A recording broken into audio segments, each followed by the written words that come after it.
Essa semana, preparando um pouquinho da palavra para hoje, no nosso dia de culto, o Espírito Santo ministrou minha vida de uma forma sobrenatural. Existem momentos que nós lemos algumas passagens na Bíblia e ela fala algumas coisas no nosso coração, e tem outras vezes que nós lemos e aquilo salta aos nossos olhos. E é o Espírito Santo ministrando as nossas vidas. Eu já li na abertura do culto 1 Coríntios, capítulo 15, versículo 14, que diz assim: e se Cristo não ressuscitou, logo é vã a nossa pregação, e também a vossa fé. Queridos, a morte e a ressurreição de Cristo é a base do cristianismo. Se ele não tivesse ressuscitado, isso aqui, como eu já falei, seria mais um domingo em que você estaria indo para se distrair. Mais um clube onde você dá o seu dízimo, onde você traz a sua oferta. Você quer uma igreja organizada, você quer uma igreja bonita, você quer uma igreja limpa. Mas é só para isso, para mais um dia.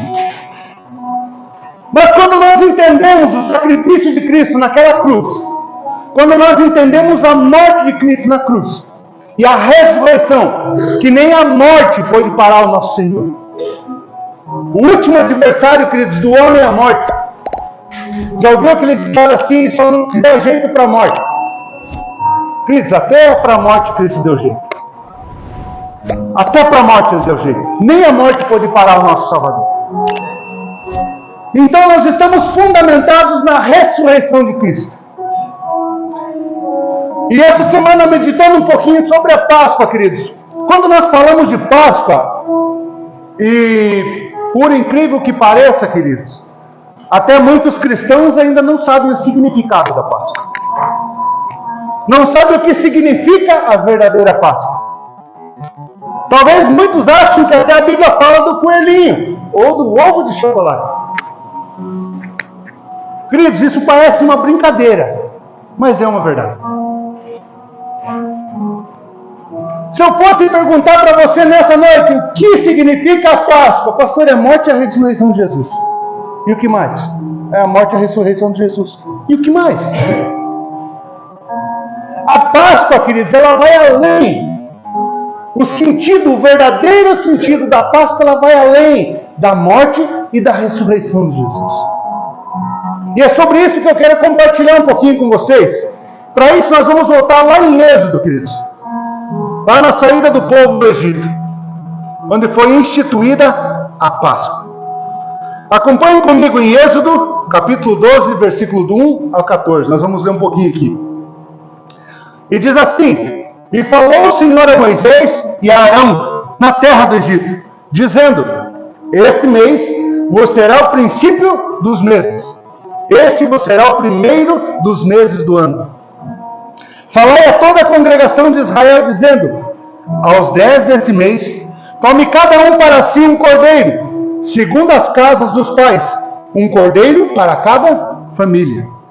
Mas se a família for pequena para um cordeiro, então tome um só, com seu vizinho perto de sua casa, conforme o número de ossos. Cada um conforme o seu comer. Fareis a conta conforme ao cordeiro. O cordeiro ou cabrito será sem mácula, um macho de 1 ano, o qual tomareis das ovelhas ou das cabras. E o guardareis até o 14º dia deste mês. E todo o ajuntamento da congregação de Israel o sacrificará à tarde. E tomarão do sangue e poluão em ambas as ombreiras e na verga da porta, nas casas em que o comerem. E naquela noite comerão carne assada no fogo, com pães ázimos, com ervas amargosas a comerão. Não comereis dele cru, nem cozido em água, senão assada no fogo. A sua cabeça com seus pés e com a sua fressura, e nada dele deixareis até amanhã. Mas o que dele ficar até amanhã queimareis no fogo. Assim, pois, comereis os vossos lombos cingidos, os vossos sapatos nos pés, o vosso cajado na mão, e o comereis apressadamente. Essa é a Páscoa do Senhor. E eu passarei pela terra do Egito esta noite, e ferirei todo primogênito na terra do Egito, desde os homens até os animais, e em todos os deuses do Egito farei juízos. Eu sou o Senhor. E aquele sangue você será por sinal nas casas em que estiverdes. Vendo meu sangue, passarei por cima de vós, e não haverá entre vós praga de mortalidade, quando eu ferir a terra do Egito. E esse dia vos será por memória, e celebrá-lo-eis por festa ao Senhor. Nas vossas gerações o celebrarei por estatuto perpétuo. Queridos, Páscoa no hebraico significa passagem.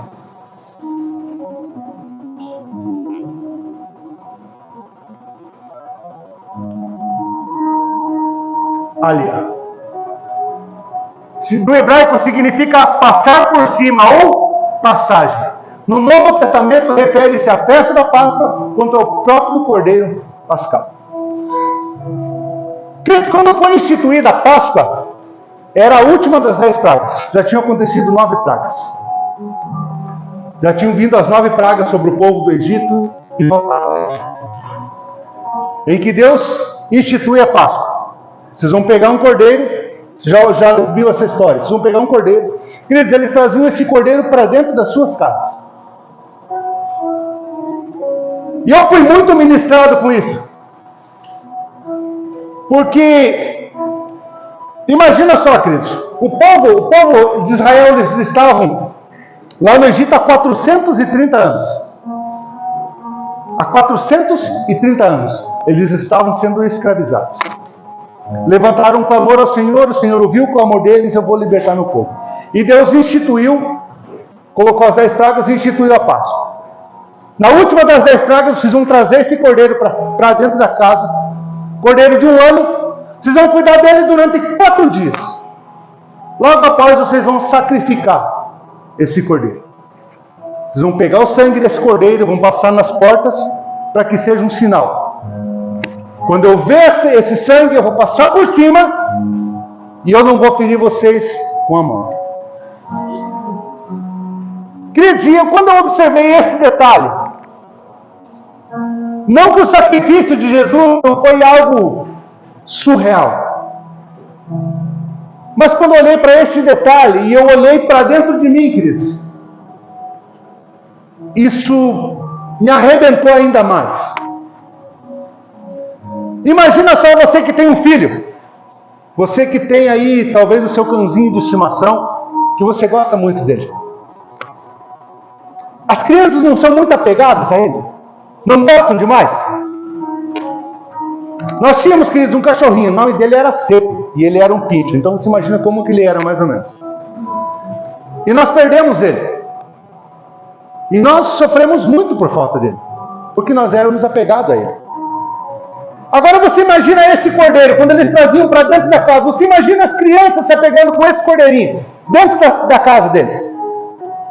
Queridos, a vida deles girava em torno desse cordeiro. Esses 4 dias eles viviam para cuidar daquele cordeiro, para alimentar, para ver se ele estava bem, para ele não fugir, para ele ficar ali. Então as crianças se apegavam muito a esse cordeirinho. As crianças estavam ali com ele, brincando, cuidando. Ao final de 4 dias ele seria morto. Queridos, isso torna o sacrifício de Jesus algo ainda mais impactante. Quando nós lemos lá em João 3,16, que diz assim: porque Deus amou o mundo de tal maneira que deu seu Filho unigênito, para que todo aquele que nele crê não pereça, mas tenha vida eterna. Deus amou o mundo. E nós entendemos assim, tá, Deus amou o mundo. Mas Ele amou a mim. Quando eu entendo isso, queridos, quando eu trago do mundo, quando eu trago para mim, quando eu entendo, quando você entender, Ele amou a mim, Ele amou a você. Ele se entregou por mim, Ele se entregou por você. Isso torna o sacrifício de Jesus ainda, se é que tem como ser ainda maior. Eu entendo isso. Ele amou a mim, com todas as falhas, com todos os defeitos, mesmo sabendo que na primeira, queridos, tem uma música que fala que, como pode me amar Deus, sabendo que na primeira oportunidade eu viraria as costas para o Senhor. Quantas vezes? Talvez você já tenha virado as costas para o Senhor. Quantas vezes eu já virei as costas para o Senhor? Quantas vezes eu corri atrás das minhas vontades, dos meus desejos, dos meus planos, dos meus projetos, fui frustrado, por quê? Porque eu corri atrás daquilo que eu queria. E eu culpei a Deus. Apontei o dedo para Ele e falei, a culpa foi sua. Não deu certo porque você não fez dar certo. Queridos, eu já fiz isso, quem nunca fez? E mesmo assim Ele nos amou, queridos. Mesmo assim Ele se entregou por nós. Mesmo assim Ele subiu em uma cruz por nós.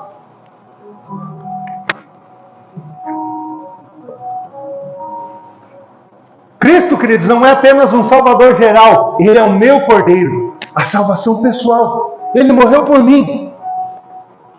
Queridos, matar o animal que você cuidou por dias não é algo impessoal, queridos. Foi pelos nossos pecados que o cordeiro inocente foi sacrificado. Queridos, o Calvário não foi barato. O Calvário foi barato. Um sacrifício de um Deus que se fez homem, subindo na cruz por nós. Isso não é. Foi por nós. É isso que nós precisamos entender. Queridos, a presença do cordeiro muda o ambiente do lar.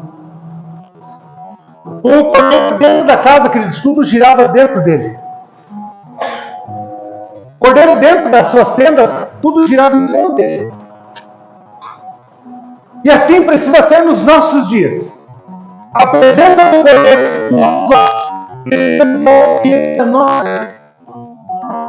precisa mudar o nosso dia a dia. Algumas vezes assim, porque assim, nossa, falo de igreja. Vocês só falam de pessoas. O assunto de vocês é a igreja, queridos. A nossa casa gira em torno do cordeiro. O nosso assunto é o quê? É o cordeiro, é Cristo, são almas, são pessoas. O cordeiro precisa mudar o ambiente do nosso lar, precisa mudar a nossa casa. Esse é o significado da verdadeira Páscoa. Quando esse cordeiro está nos nossos lares, quando esse cordeiro que morreu pelos nossos pecados, ele muda o ambiente dos nossos lares. O problema é que nós não trazemos ele para dentro dos nossos lares, é por isso que muitos estão destruídos. Quantos e quantos casais, quantas e quantas famílias, pessoas estão com a vida destruída, queridos? Você apresenta o Cristo. Você apresenta o Salvador. Elas começam a caminhada e os seus problemas começam a se encaminhar. Começam a se resolver. O que eles fazem? Eles abandonam. Porque eles não têm eles só têm os benefícios. Só têm os benefícios. Nossa vida precisa girar em torno de Cristo. A nossa vida precisa girar em torno do Cordeiro. Os 4 dias, queridos, serviam para preparação espiritual. Preste atenção, queridos. Antes de ressuscitar conosco, Cristo morreu por nós. E nós precisamos entender isso, queridos. De uma forma sobrenatural. Nós precisamos entender que Cristo ressuscitou. E nos fez livres. Você fala, queridos, de que as coisas eram a sombra das coisas que não. Isso, tem esse versículo. Essas coisas são sombras do que havia de vir, a realidade. Porém, encontra-se em Cristo. A Páscoa, queridos, lá em Êxodo, ela apontava para a Páscoa do Novo Testamento. Ela apontava para o Novo Testamento. Quando nós entendemos, queridos, de que o verdadeiro significado da morte de Cristo vai nos fazer livres, nós deixamos de viver aprisionados. E talvez se você ainda vive em prisões porque você ainda não deixou Cristo morrer por você. Você não entendeu o sacrifício dele na cruz.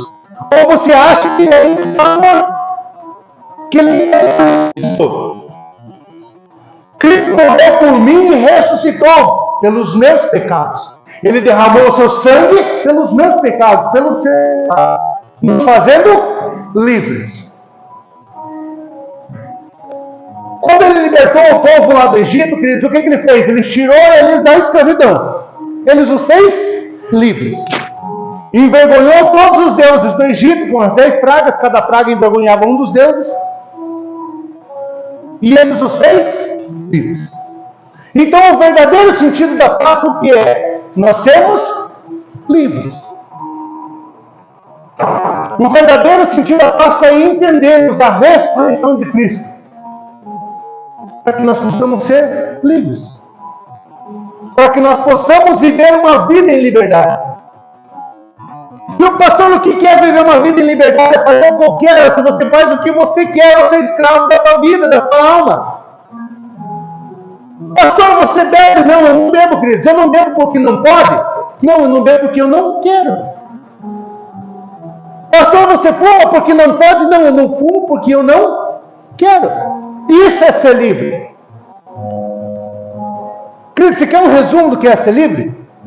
É dizer não. É simples, dizer não é ser livre.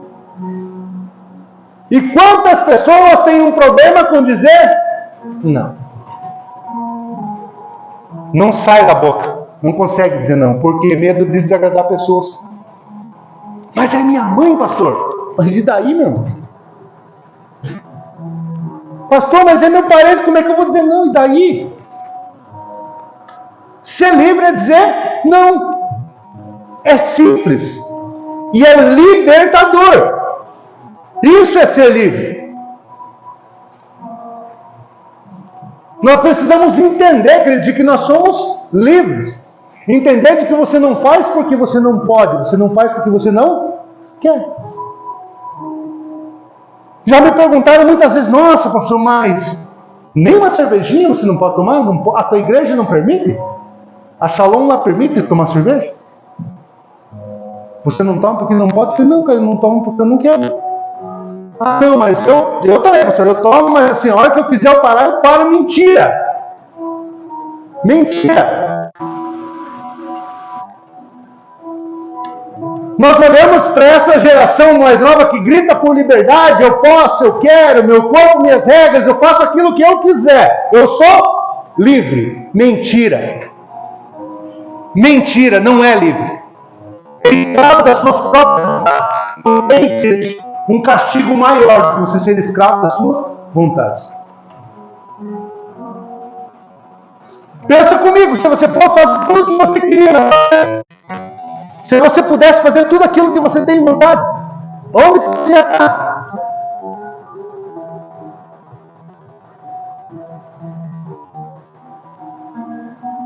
De verdade, queridos.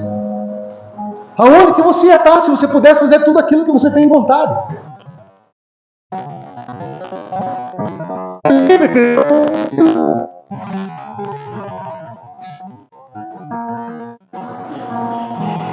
Deus viria com juízo sobre aquele povo. Ele poderia livrá-los da morte e da escravidão.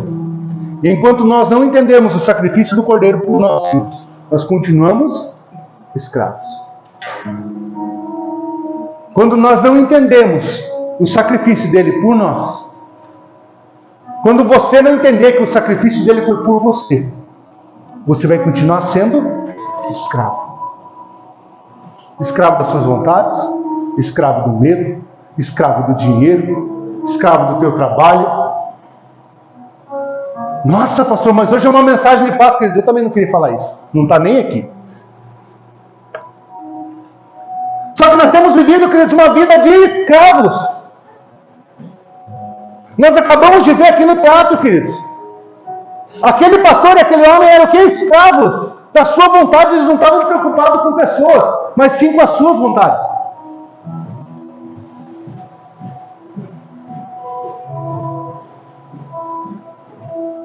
Queridos, Queridos, é uma vida de hipócritas isso aqui. É uma vida de hipócritas. Pessoas que vivem só para suas vontades, pessoas que ainda não entenderam o sacrifício de Cristo na cruz. E enquanto você não entender que foi por você, você vai continuar sendo um escravo. E Ele nos libertou, Ele nos fez livres.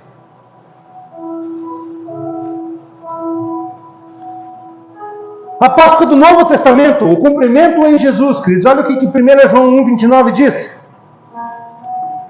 No dia seguinte, João viu a Jesus, que ele vinha para ele, e disse: Eis o Cordeiro de Deus, que tira o pecado do mundo. Nós vemos o Novo Testamento, queridos. O cumprimento que foi em Cristo, o Cordeiro de Deus. Na sexta-feira, nós estávamos indo para Curitiba, no culto lá em Curitiba. E eu estava dirigindo e a Dália do meu lado, e ela dizia: o que você está quieto? Queridos, o Espírito Santo estava ministrando de uma forma sobrenatural, que eu não queria nem dizer para ela o que estava acontecendo. Eu só queria ficar quieto e curtindo aquilo que estava sendo ministrado pelo Espírito Santo. E eu fiquei ali, queridos, e eu lembrando dessa passagem. E eu fiquei imaginando a alegria dentro de João Batista, quando ele olhou para Jesus e falou: é Ele! Ele é o Cordeiro de Deus! É Ele que veio para tirar o pecado do mundo! É Ele! Esse é o Cordeiro de Deus! Queridos, e no carro eu ficava imaginando, falei: imagina a sensação de que João Batista teve! É por Ele que eu estou gastando a minha vida! Ele é o Cordeiro de Deus! Ele é o cumprimento da profecia. Ele é o Cordeiro puro, sem manchas, sem máculas. É Ele. Ele é o Cordeiro de Deus. Queridos, a palavra pecado, ela vem do grego, ela diz hamartia, que diz errar o alvo. Ou seja, pecado não é não alcançar o perdão de Deus, é se desviar da vontade de Deus. Jesus veio para quê? Para que nós pudéssemos voltar para o alvo, voltar para o plano original, voltar para aquilo que foi designado para mim e para você. Temos comunhão com Ele, vivemos segundo a Sua vontade. Em algum momento nós nos desviamos disso, nós seguimos as nossas vontades, os nossos desejos. Queridos, quando eu entendi, durante muito tempo, a gente vê muitos filmes, queridos, e os filmes acabam distorcendo muita coisa. E durante muitos anos, na minha juventude, eu achava assim, sabe quando se tinha na cabeça assim, Jesus sendo aprisionado, arrastado à força para a cruz, ele se debatendo: não, eu não quero, e ele sendo levado para a cruz, e ele pregado, ele dizia: deixem descer daqui. Eu tinha isso na minha cabeça. Jesus foi levado à força para a cruz. Ele foi arrastado para a cruz contra a vontade dele. Um dia eu estava fazendo um devocional e eu fui muito constrangido. Jesus, ele subiu na cruz. Ele subiu na cruz. Ele se deixou levar. Lembra lá quando ele desceu do monte, ele estava orando, ele desceu, os soldados foram para prender. Ele falou que se acha que se eu não quisesse, eu mandava 12 legiões de anjos, agora acabava com tudo.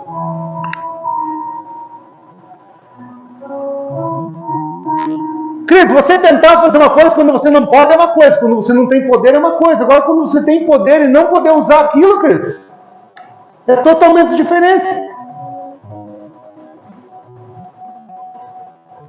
Já pensou você ser assaltado, você tem uma arma na cintura, você tem poder, você pode usar e acabar com tudo aquilo. Jesus tinha poder para acabar com tudo aquilo e ele sabia o que ele ia passar, porque ele chegou ao ponto de suar sangue. E ele podia dizer assim: Pai, pode mandar as 12 legiões, acaba com tudo agora, já deu. Cristo, mas ele subiu nessa cruz. Ele se deixou levar e ele subiu em uma cruz.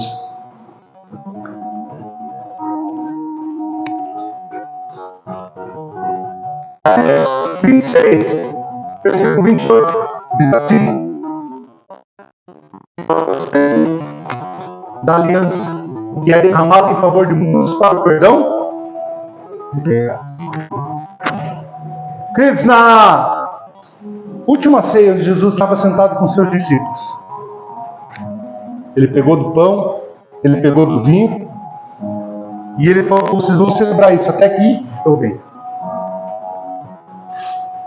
Queridos, ele fez uma nova aliança. Essa é a nova aliança. Isto é o meu sangue da nova aliança, que é derramado em favor de muitos. Naquele momento ele fez uma nova aliança, uma aliança baseada na graça. Uma aliança escrita no nosso coração. Sabe qual que é a diferença da lei e da graça, queridos? Eu ouvi uma vez essa frase, achei sensacional. A lei, queridos, você vai num parque onde tem aquela plaquinha lá na grama, sabe assim, escrito assim: não pise na grama. Você não pisa na grama por quê? Porque lá na plaquinha está dizendo assim: não pise na grama. O que Cristo fez com essa plaquinha quando ele subiu numa cruz? Ele cravou essa plaquinha no nosso coração. Eu não piso na grama porque eu não quero, não é porque eu não posso. Está entendendo a diferença, Cristo? Você não deixa de beber porque não pode, porque você não quer. Você vai perguntar para uma pessoa que tem problema com vícios: por que você bebe, por que você fuma? Eu bebo para ser feliz, pastor. Cristo, mas para ser feliz não precisa beber. Para ser feliz não precisa usar droga.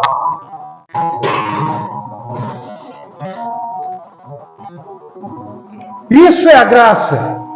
Isso é a nova aliança. Nós não fazemos porque nós não queremos. A cruz, queridos, foi a libertação final. Cristo é o Cordeiro Pascal definitivo. Seu sangue livra do juízo e da morte eterna. A cruz é o ombro espiritual onde o nosso coração é marcado. Queridos, você acha que lá em Êxodo Deus precisava saber quais eram as casas? Ó, identifica com o sangue para mim saber quem é o meu povo. Você acha que ele não sabia quem era o povo dele?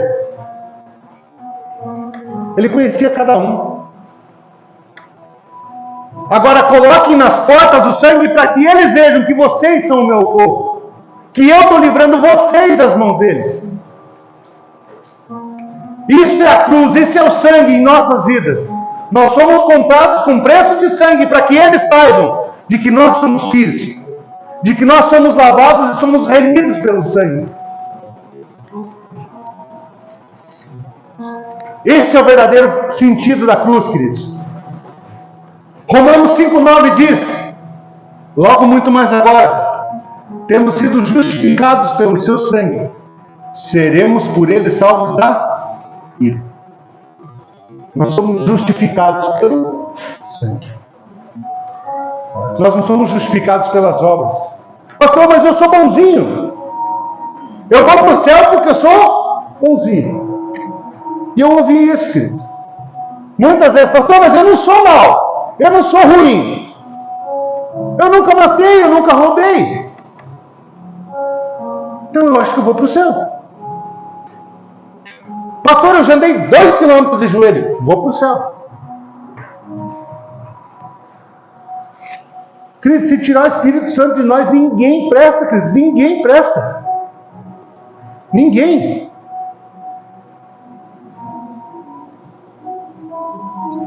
Você já mentiu alguma vez na tua vida? Só eu que menti. Já mentiu? Ó, tá mentindo não. Já mentiu?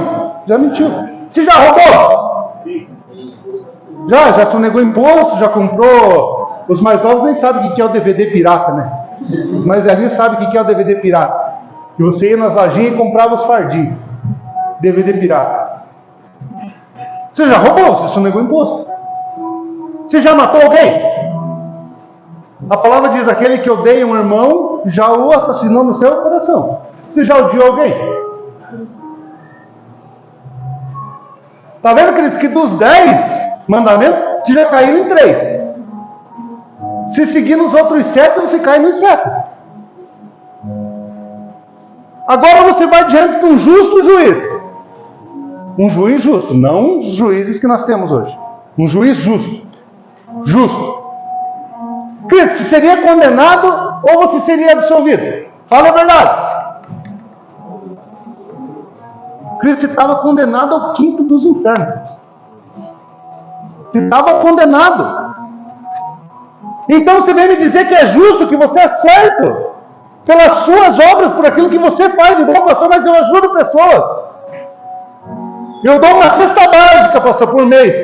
Você é justo por isso, queridos? Nós somos justificados pelo sangue, foi pelo que ele fez, não pelo que nós fazemos. Nós não fazemos para ser, nós somos, por isso nós fazemos. Nós somos justificados, nós somos justos.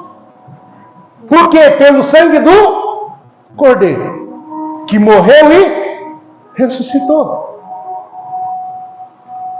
Por isso nós somos justificados, não pelas boas obras. Nós não somos bonzinhos, queridos. Ou você acha que você é bonzinho? O ser humano é mau. O ser humano é mau. Nasce mau. Queridos, quem que ensina para uma criancinha de 1 ano de idade a bater, a ser orgulhoso e querer só para ele as coisas? Quem que ensina? Nenhum pai ensina. E que você tira o brinquedinho dela, já vai bater, é meu. Com aninho. Quem que ensinou para a criança? Ninguém. Por quê? Porque o ser humano é mau. Então você não é justificado por aquilo que você faz de bom. Você não é justificado pelas suas boas ações. Mas por nós sermos justos pelo sangue de Cristo, as nossas boas ações ajudam a mostrar que nós temos os frutos do Espírito, que nós temos o caráter de Cristo. Mas não é o contrário, as nossas boas ações que nos fazem ser justos. Esse é o sentido da Páscoa. Esse é o verdadeiro sentido da Páscoa. Nós somos justificados pelo sangue, nós somos livres. Livres das nossas vontades, livres do cativeiro do pecado, livres do inferno. A Páscoa, queridos, é muito mais do que uma lembrança do Egito. É uma revelação do plano eterno de Deus, que culmina na cruz de Cristo. Assim como o Cordeiro morou com uma família antes de morrer por ela, Jesus precisa estar conosco antes de apenas ser proclamado por nós. Não há salvação sem sacrifício, não há cruz sem Cordeiro, mas a vida após o sangue e a ressurreição após a cruz.